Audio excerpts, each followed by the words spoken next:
नमस्कार दोस्तों, हम फिर से लेकर आ चुके हैं आप लोगों के लिए शाम की सभी ताज़ा और बड़ी खबरें। फटाफट अंदाज में एक एक कर बताएंगे आपको आज देश और दुनिया से क्या बड़ी खबरें निकल कर सामने आ रही हैं। लेकिन उससे पहले दोस्तों एक नजर डालेंगे सुर्खियों पर।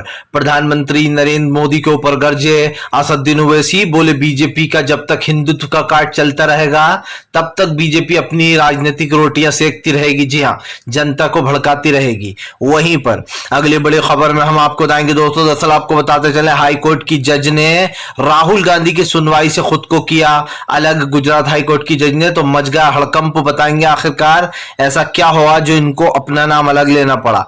वहीं पर अगली बड़ी खबर में हम आपको बताएंगे दोस्तों, एकनाथ शिंदे की कुर्सी खतरे में। आपको बताते चले अजीत पवार को बना सकते हैं सीएम। मच गया हड़कंप, शिंदे ना इधर के रहे ना उधर के हम।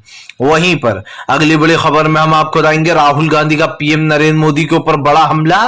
बोले इस कर्नाटक की जनता को अब की बार भ्रष्ट सरकार नहीं चाहिए। जी हां, सरकार को खरीद कर बनाया था, जनता ने नहीं चुना था। वहीं पर अगली बड़ी खबर में हम आपको बताएंगे दोस्तों, बेटी बचाओ बेटी पढ़ाओ सिर्फ मोदी सरकार का ढोंग। सत्यपाल मलिक ने कहा पानी में डूबकर मर जाइए। यहाँ पर तमाम महिला खिलाड़ी जो है वो धरने पर बैठी हुई हैं। सत्यपाल मलिक ने कहा कि मैं अंत तक इनके साथ रहूंगा। वहीं पर अगली बड़ी खबर में हम आपको बताएंगे दोस्तों, दरअसल आपको बताते चले भारतीय जनता पार्टी को चित करने के लिए दिग्विजय सिंह का मंत्र। बोले 3 महीने मेहनत कर लो, 3 महीने सिर्फ मेहनत कर लो, 5 साल तक मध्य प्रदेश पर राज करेंगे। जी हाँ, सरकार अपनी बनेगी कांग्रेस की। बताएंगे क्या कुछ बोला है। वहीं पर अगली बड़ी खबर में हम आपको बताएंगे दोस्तों, शिवराज सिंह चौहान बोले राहुल गांधी की उम्र 50 साल लेकिन बुद्धि 5 साल। सुप्रा श्रीनेत ने जमकर शिवराज सिंह चौहान को धोया। बताएंगे क्या कुछ बोला है। वहीं पर अगली बड़ी खबर में हम आपको बताएंगे दोस्तों, दरअसल आपको बताते चले जेडीयू के प्रवक्ता जो है दोस्तों, उनका बड़ा बयान निकलकर सामने आया। बोले बिल्किस बानो के आरोपियों से बीजेपी को मोहब्बत है। बताएंगे दोस्तों क्या कुछ बोला है बिल्किस बानो पर। वहीं पर अगली बड़ी खबर में हम आपको बताएंगे ममता बनर्जी की मोदी सरकार को चेतावनी। बोले इसको गुजरात समझने की गलती मत करना। तो सारी खबरें फटाफट अंदाज में देंगे, एक एक कर देंगे। फिलहाल खैर चलिए बढ़ते हैं सबसे पहली और सबसे बड़ी खबर की ओर। दरअसल दोस्तों आपको बताते चले राहुल गांधी का बीजेपी के ऊपर बड़ा हमला। बोले कर्नाटक को भ्रष्ट सरकार की जरूरत नहीं जो लोगों से कमीशन मांगती हो। आपको बताते चले दोस्तों, बीजेपी पर आरोप है कि उसने न सिर्फ कर्नाटक में बल्कि जहां जहां बीजेपी की सरकार है वो इसी तरीके से जो है यहाँ पर लोगों से भ्रष्ट पैसा मांगती है, यानी कि दोस्तों कमीशन मांगती है। राहुल गांधी ने कहा कि फिलहाल इस कमीशन वाली सरकार को जनता उखाड़ कर फेंक देगी जो कि पैसों के बल पर बनी है। राहुल ने कहा कि इन लोगों को जनता ने वोट नहीं दिया था, इन लोगों ने विधायकों को खरीदा और विधायकों को खरीदने के बाद अपनी सरकार बनाई। राहुल ने कहा कि जो लोग ये कहते हैं कि हम तो सही तरीके से सरकार बनाते, जनता हमारे साथ है, अगर जनता साथ होती तो वोट देती, ना कि एमएलए खरीदने की जरूरत पड़ती। राहुल गांधी ने कहा कि अब की बार भी कर्नाटक की जनता बीजेपी को मुंह की खिलाएगी। राहुल ने साफ कहा कि फिलहाल कर्नाटक में जानबूझकर बीजेपी का जो भ्रष्टाचार है, जो 40% कमीशन वाला है, वो बढ़ता चला जा रहा है। आपको बताते चले दोस्तों, राहुल गांधी लगातार बीजेपी के ऊपर हमलावर है और 40% वाली वो जो बात है वो राहुल गांधी बार बार उठा रहा है। यही कारण है जो राहुल गांधी ने फिर से एक बार बीजेपी के उस मुद्दे को उजागर किया और कहा कि फिलहाल ये 40% वाली सरकार जो है वो देश को बर्बाद करने में लगी है। जाहिर सी बात है पैसे वाली बात निकलकर सामने आई है, 40% कमीशन वाली। ये दरअसल इशरप्पा का किया हुआ कांड है। आपको बता दें ए से लेकर जेड तक भारतीय जनता पार्टी में सब करप्ट भरे हुए हैं। यही कारण है जो कर्नाटक में राहुल गांधी और प्रियंका गांधी का डंका बजता हुआ नजर आ रहा है। भले ही वहां पर कर्नाटक में योगी चले जाए, शिवराज सिंह चौहान चले जाए या मोदी चले जाए, किसी की जादू चलने वाला नहीं है, क्योंकि दोस्तों कर्नाटक 2024 का रास्ता माना जाता है। और ऐसे में ये कहना गलत नहीं होगा दोस्तों, कर्नाटक में हिमाचल वाला इतिहास दोहराने जा रही है कांग्रेस। बस इसी बात से बीजेपी को डर लग रहा है। जैसे कि मैंने आपसे कहा कि कर्नाटक दोस्तों 2024 के लिए सीढ़ी है, चलिए बढ़ते हैं एक और अगली बिग ब्रेकिंग की तरफ। बता दोस्तों अगली जो बड़ी खबर निकल कर आ रही है आपको बताते चले दोस्तों, बीजेपी के एमएलए ने राहत कैंप में मचाई तोड़फोड़ तो भड़क गए। जी हाँ, आपको बताते चले अशोक गहलोत। दरअसल दोस्तों हमने पहली बार देखा है कि कोई राहत कैंप का विरोध कर रहा। दरअसल आपको बता दें जो अशोक गहलोत ने राहत कैंप लगा रखा है दोस्तों, जिसमें अब राहत मिलेगी वहां के लोगों को, उसको बीजेपी बंद कराने के लिए घूम रही है। यही नहीं, कल तो एक बीजेपी के नेता ने तोड़फोड़ ही कर डाली, जिसका वीडियो अब सोशल मीडिया पे वायरल हो गया है। भी कांग्रेस तो ये कह रही है कि हमने पहली बार देखा कि कोई राहत कैंप का विरोध कर रहा है, लेकिन इसी के साथ साथ आपको बताते चले दोस्तों, राहत कैंप के साथ साथ अब यह आरोप भी लग रहा है बीजेपी पर कि इनके एमएलए जगह जगह जाकर गुंडागर्दी और तोड़फोड़ मचाने का काम कर रहा है। आपको बताते चले दोस्तों, बीजेपी के जो है यहाँ पर बहुत बड़े एक नेता है जिन्होंने ये कांड किया है। अच्छी खासी इनकी उम्र है दोस्तों, मदन दिलवर इनका नाम है दोस्तों। आपको बता दें मदन दिलवर अपने कुछ समर्थकों के साथ पहुंचे और अशोक गहलोत का जो राहत कैंप लगा था जिसमें महिलाएं बहुत सारे लोग खड़े हुए थे, वहां पर जाकर तोड़फोड़ तारमार निकालने लगे, सारे लैपटॉप पे तारमार निकाल फेंके।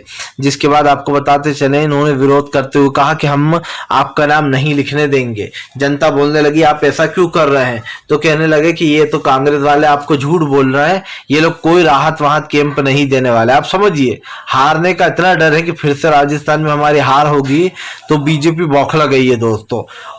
तो अब वहीं जाकर वो तोड़फोड़ कर रही है। जाहिर सी बात है अगर इस तरीके की तोड़फोड़ होगी तो जनता का ध्यान तो बटेगा ही, सवाल तो उठेंगे ही दोस्तों। लेकिन सरकार जो है वो सवाल करे या ना करे, एक चीज तो साफ हो गई है दोस्तों कि फिलहाल भारतीय जनता पार्टी पूरी तरीके से दोस्तों फेल हो चुकी है। बीजेपी के जितने भी तमाम नेता हैं उन लोगों को दोस्तों डर लग रहा है। कर्नाटक तो हाथ से जाएगा ही, लेकिन राजस्थान में भी गहलोत वापसी करेंगे, इसमें कोई शक नहीं है कि अशोक गहलोत दोबारा से राजस्थान में आ रहा है। आपको बता दें एक सर्वे किया गया उसमें भी यही निकल कर आया कि अशोक गहलोत राजस्थान में उनकी वापसी होगी। दरअसल दोस्तों अशोक गहलोत ने राजस्थान में काफी अच्छे काम किए हैं और यही कारण है जो राजस्थान के लोग गहलोत को पसंद करते हैं।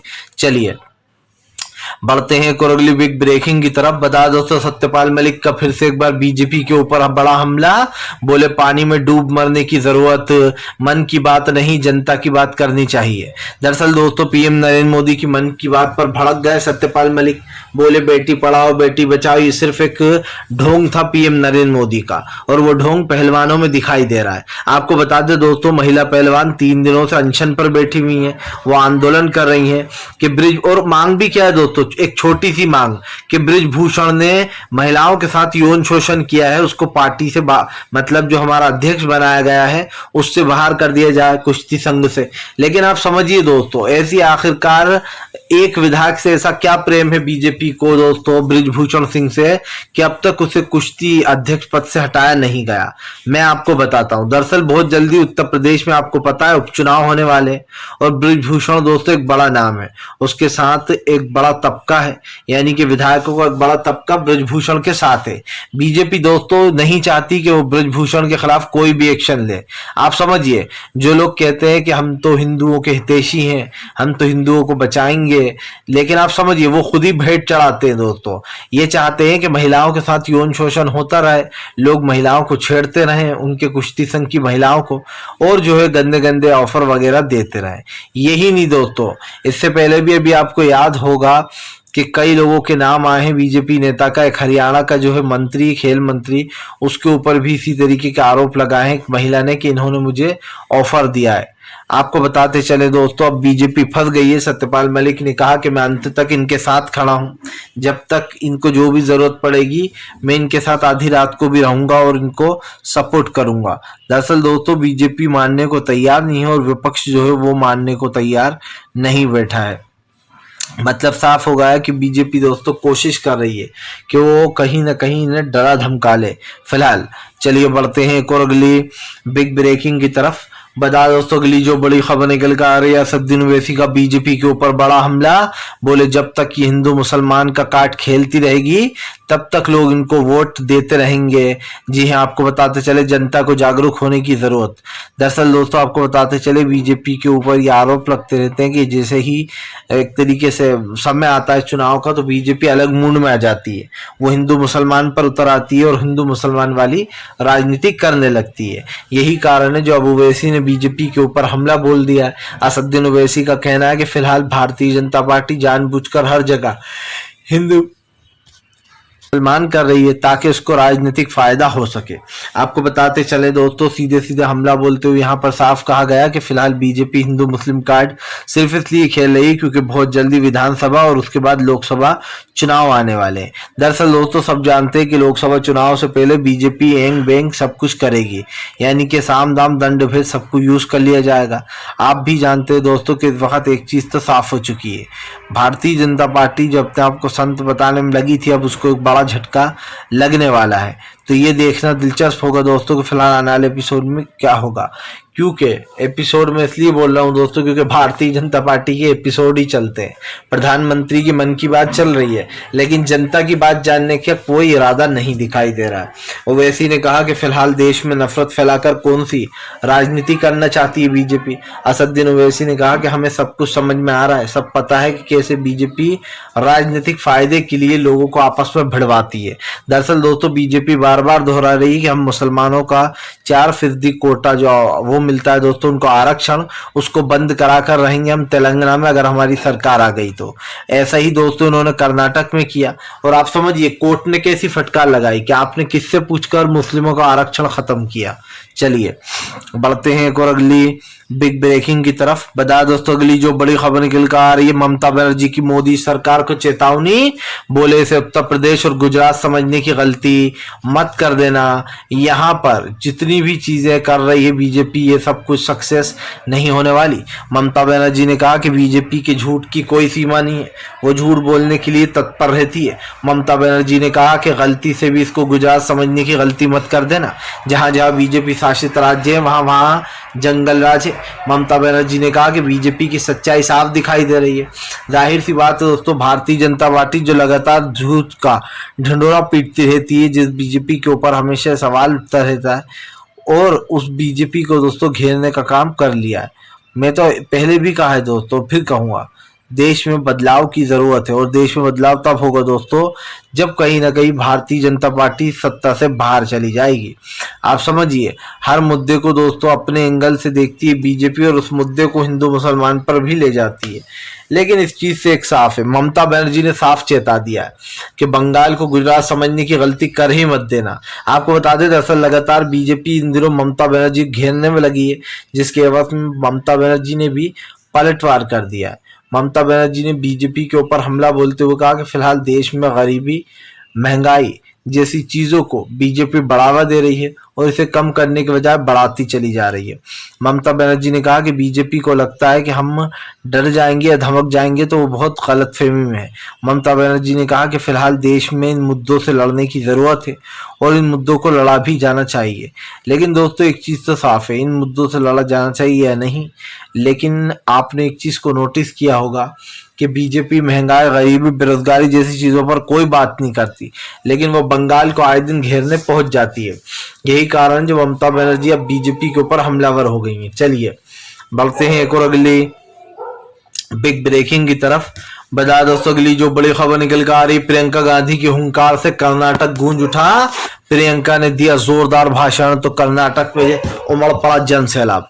दरअसल दोस्तों सब जानते हैं कर्नाटक में 10 मई को चुनाव है, उससे पहले तमाम विपक्षी पार्टियां ये कोशिश कर रही हैं कि हमारी सरकार आ जाए और कोई कोशिश कर रहा है हमारी आ जाए।